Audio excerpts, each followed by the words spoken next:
केरल में अगले साल होने वाले विधानसभा चुनाव के सेमीफाइनल में जो नतीजे आए हैं वो बीजेपी के लिए एक बहुत पॉजिटिव संकेत है। बीजेपी ने 45 साल से लेफ्ट के गढ़ तिरुवनंतपुरम में भगवा परचम लहराया है। तिरुवनंतपुरम नगर निगम के 101 वार्ड में बीजेपी को 50 वार्ड में जीत मिली है, जबकि एलडीएफ को सिर्फ 29 सीट से संतोष करना पड़ा। बीजेपी ने कोझिकोड और कन्नूर जैसे लेफ्ट के गढ़ों में भी महत्वपूर्ण पैठ बनाई और कोझिकोड में 13 और कन्नूर में 4 सीटें जीती हैं। तो आखिर जिस स्टेट में बीजेपी सबसे कमजोर थी, वहां बीजेपी ने कमल कैसे खिलाया? बीजेपी ने केरल में नगर निगम चुनाव बाकायदा स्ट्रैटेजी के साथ लड़ा, मोदी के विजन को लोगों के बीच तक पहुंचाया। केरल बीजेपी के लीडर्स और कार्यकर्ताओं ने डोर टू डोर कैंपेन किया, निकाय चुनाव को लोकसभा चुनाव की तरह लड़ा। वहीं एलडीएफ की परफॉर्मेंस ने भी यूडीएफ के लिए खतरे की घंटी बजा दी है। सबसे खास बात रही शशि थरूर के गढ़ तिरुवनंतपुरम में बीजेपी ने बाजी मारी है, लेकिन वहीं शशि थरूर ने सोशल मीडिया में पोस्ट करके बीजेपी को बधाई दी है, जो कांग्रेस कैंप को जरूर चुभेगी। आपको सबसे पहले सुनाते हैं केरल बीजेपी अध्यक्ष राजीव चंद्रशेखर ने निकाय चुनाव के नतीजों पर क्या कहा है। Look, this is a very historic day in the history of Kerala's politics. This is certainly a very, very big day in BJP's, NDA's history in Kerala politics. You know today that we have achieved an unprecedented set of milestones thanks to the support of the people of Kerala. It more than anything else, it is an acceptance of the vision of Vikasita Kerala that our Prime Minister has put forward and that we have been talking about for the last 6 months. तो केरल जिसकी सबसे tough battle मानी जाती है, Bharatiya Janata party Kerala में शून्य रहती है, उस केरल में अगर नगर निकाय के चुनावों में बीजेपी शानदार प्रदर्शन कर रही है तो सवाल यही कि दक्षिण का द्वार या फिर वो स्टेट जो बीजेपी के लिए टफ स्टेट है, हर्षवर्धन जी, उसमें अब कहीं ना कहीं उम्मीद बीजेपी को नजर आ रही है। देखिए, भारतीय जनता पार्टी एक ऐसी पार्टी है कि जो जहां कुछ भी नहीं है, जिसको हम लोग अगर देशज में समझने के लिहाज से कहें तो वो बंजर जमीन पर खेती करती है।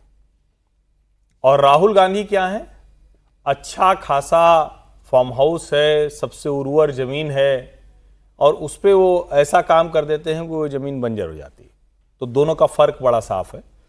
केरल के संदर्भ से पहले आप हरियाणा और त्रिपुरा की बात कर लें, ओडिशा की बात कर लें। ये ऐसे राज्य थे जहां असंभव माना जाता था, नेक्स्ट टू इम्पॉसिबल। पश्चिम बंगाल 3 से 77 पहुंची गए।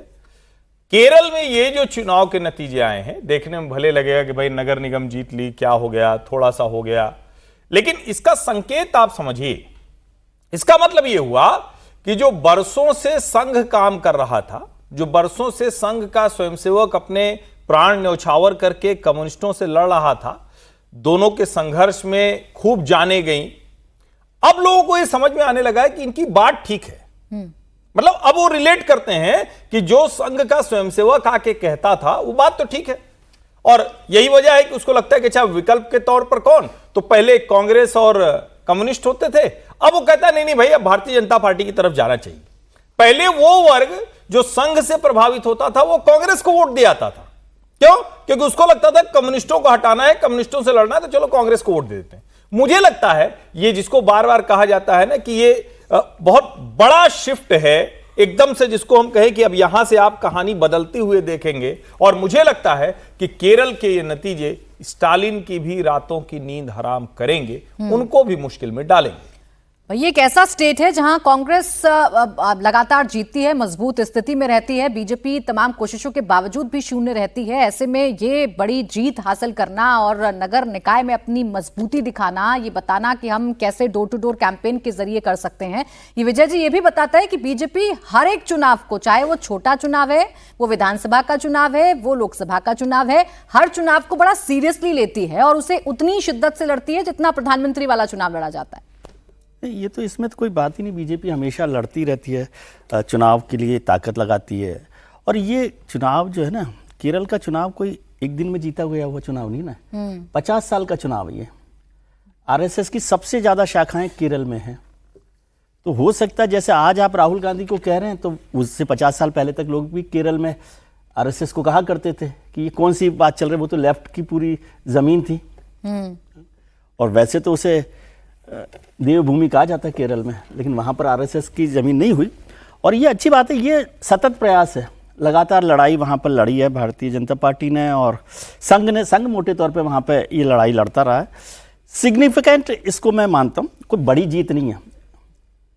वैसे इसको बीजेपी वाले गुब्बारा फुला के बहुत आगे तक पहुंचा देंगे, ऐसे फुलाते रहे वो हिमाचल में भी, कश्मीर में भी फुलाते रहे, हैदराबाद में लहराए जा रहे हैं। हैदराबाद में भी फुलाया था, फिर हैदराबाद में क्या हुआ। और ये तो म्युनिसिपल कॉर्पोरेशन नहीं, उनकी जीत का तो उनको जश्न मनाना चाहिए, इसमें कोई बात नहीं है।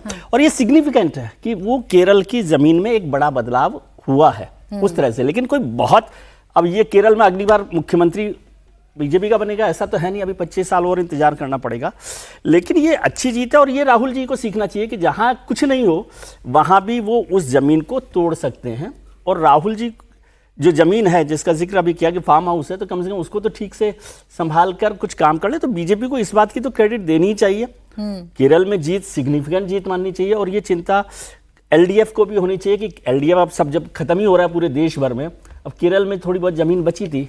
वैसे तो ये चुनाव का मतलब है कि विधानसभा चुनावों में कांग्रेस आ रही है, यदि इसको मैं मोटे तौर पर देखूं, यूडीएफ वहां पर सरकार बनाने की तरफ बढ़ रहा है। ठीक, लेकिन ये जीत को इसको इग्नोर आप नहीं कर सकते। इस चुनाव को अगर आप देखोगे तो जहां भारतीय जनता पार्टी को पिछले इस चुनाव में, नगर निगम के चुनाव में 300 वार्ड जीती थी, इस बार 1900 वार्ड भारतीय जनता पार्टी जीती है।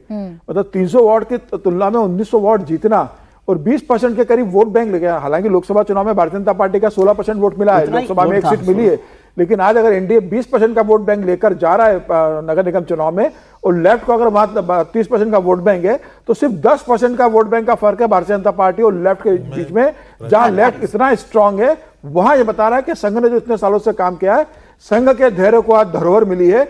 आज संघ ने बताया कि लंबे समय से काम करने का जमीनी स्तर पर क्या असर होता है कि आज भारतीय जनता पार्टी आज एक बड़ी जगह पे, तिरुवनंतपुरम में एक बड़ी शहर है वहां का, वहां अपना मेयर बनाने की स्थिति में आ गई है। और अब यह है कि वहां पर जो केरल में एलडीएफ और यूडीएफ की जो लड़ाई होती थी दो दलों के बीच में, वो अब त्रिकोणीय लड़ाई में चला गया है। अब एनडीए भी वहां एलडीएफ यूडीएफ के साथ जब विधानसभा चुनाव होंगे तो एनडीए भी एक तीसरा पक्ष होगा। अब चुनाव के अंदर क्या होता है, तो प्रधानमंत्री मोदी का भी दौरा शुरू होगा, अमित शाह जी का संगठन होगा। निरंतर और सतत प्रयास करती है भारतीय जनता पार्टी और उसका दिखता है शशि थरूर साहब को तिरुवनंतपुर की। अब देखिए वो धन्यवाद देंगे या नहीं देंगे, लेकिन उनकी ट्वीट की तो बड़ी चर्चा हो रही है। उनके ट्वीट की तो बड़ी चर्चा हो रही है, पार्टी के अंदर भी हो रही होगी।